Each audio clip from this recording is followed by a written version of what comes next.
So in this video, we're going to talk about how to deal with returns and refunds when drop shipping. You can apply this on any platform you're drop shipping on. I applied this on Amazon when I was drop shipping on Amazon. And then last year in 2021, I saw that Amazon was now getting really serious and banning people from drop shipping on Amazon. So I transitioned to Facebook Marketplace, and now this is what I use on Facebook Marketplace. But you can apply this on any app, on any website you're drop shipping. And that's any app or any website you're dropshipping on now and any app or website you're dropshipping on in the future. So how do we handle returns and what's the process of this? Let's talk about this now. So what happened was a customer bought an item from you. You probably got excited because I know when I started getting sales, I got all excited as well. You went to the dropshipping company.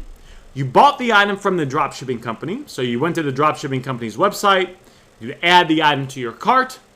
Then instead of shipping it to you, you just change the shipping address and you send it directly to the customer. So you never actually see the item. The customer gets the item from the dropshipping company and they're happy. They're happy because they got the exact item that they ordered. The dropshipping company's happy because they made a sale and they made money. And of course, we're happy because we're the middlemen or middle women, and then we made money as well, so everyone's happy. It's a win-win-win. You know, capitalism is fantastic. Well, what happens if a few days later, a week or two later, that customer messages you, I don't really want the item anymore. I'd like to return it. How do you handle that? And most importantly, what's the process for handling it so you don't lose any money? Well, what we're going to do is the first thing we're going to do is contact the dropshipping company. And a lot of times you can do this. So this is one of the dropshipping companies that I've used. I actually use this company when I dropshipped on Amazon, and I've dropshipped with this company on Facebook Marketplace as well, Home Depot.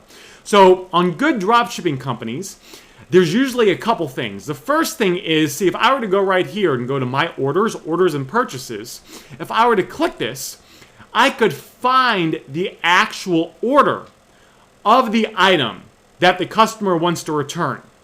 I could find that order, and a lot of times in orders and purchases, there'll be a button that I could click that says return this item.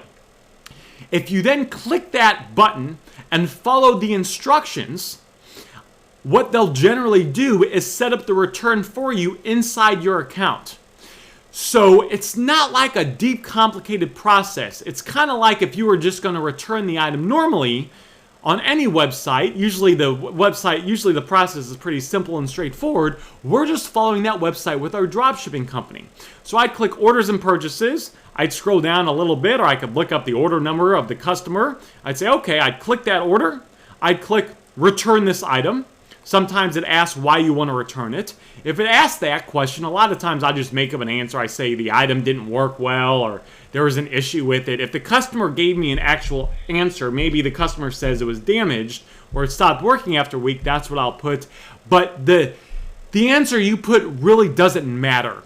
From my experience, at least I found, it's not like I gotta have the right answer of why I want to return it. A lot of times these companies want to make sure they're selling good items, so they just kind of keep track of why people are returning the items. And if, for example, 90% of people are returning a specific item because it breaks after a week or two, then Home Depot might stop carrying that item, or they might try to re-engineer and remake the item so it stops breaking in a week or two and it lasts a long time, right? They want people to have a good experience, so they keep coming back. So there's no real worries about answering that question.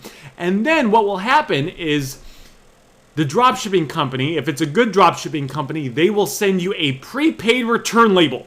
What does that mean? They'll send you a little label that Home Depot pays for that you could take, put on the item you're returning, and ship it back to them. Now, you don't actually have the item. So once Home Depot gives you that label, and they'll tell you, they'll say, okay, here's the return label. Take this item to FedEx and ship it back to us.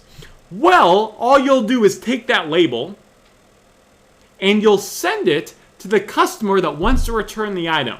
Now, sometimes the label comes in like 2 pages. So it might come in one page that has the actual label, and then it might be another page that says like the item you bought, that you bought it from Home Depot and the price you paid for it. don't send them that second page. All you have to do is send them the actual prepaid label. It's just a label. You send that to the customer, and what we do is we say, all right, here, no problem at all. Jennifer, here's your prepaid return label. It's paid for, so you don't have to pay to return it to us. Please take your item, package it up. You could use the original box that it came in, just put it back in the original packaging, original box. Take this label, tape it to the outside of the box, then go to FedEx, drop it off at FedEx. It's 100% free for you. FedEx will send the item back to us, and then as soon as we get it back to us, we'll send you a full refund for your money. Jessica's happy because she's returning the item, so she does that. She drops it off at FedEx, and then what happens is Home Depot will notify you when they've gotten the item back and they've refunded you. And that return label, the little label, it's basically part of a piece of paper that the customer is going to tape on their box to return it. That'll have a tracking number. So you'll be able to see, if you want to monitor it, where it is and if it's being returned. And you could see, okay, the item, it took the customer 2 days, and the customer on the second day, she dropped it off at FedEx. Now it's taken 6 days to get back to Home Depot. And Home Depot, within 24 hours, they started processing a return. And Home Depot will notify you.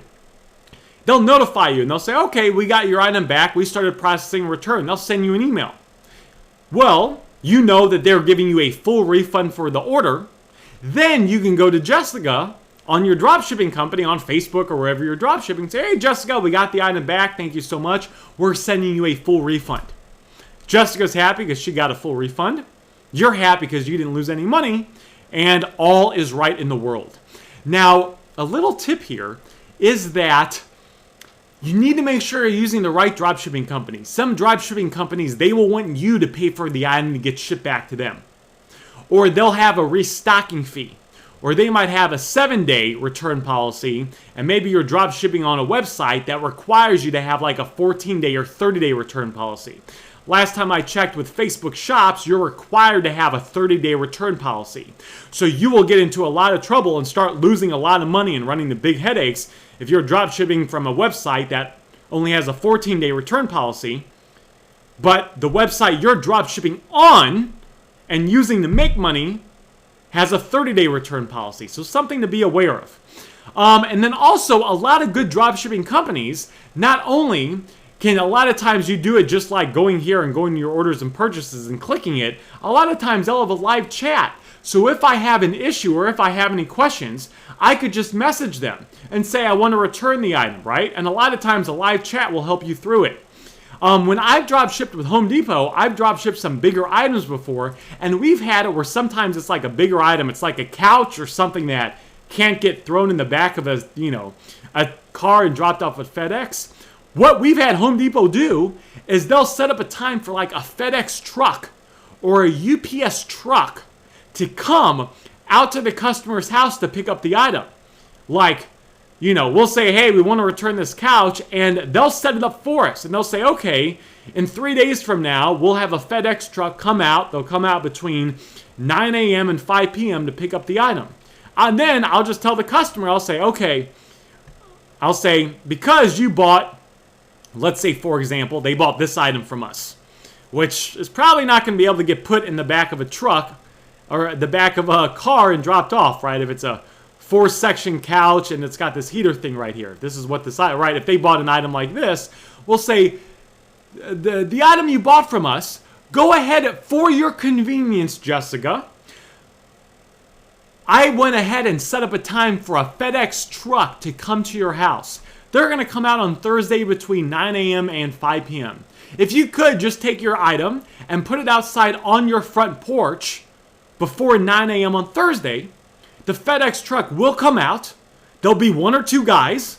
They'll grab your items. They'll throw them in the back of your truck, their truck, and they'll send it back to us. Right? Really, they're sending it back to the dropshipping company, but I say they're sending it back to us. I say, you don't have to be home for them to do this. You don't have to sign anything. Just take the item and put it outside on your front porch. So it's very convenient for the customer, and it's a win-win for everyone. So it's a very smooth process.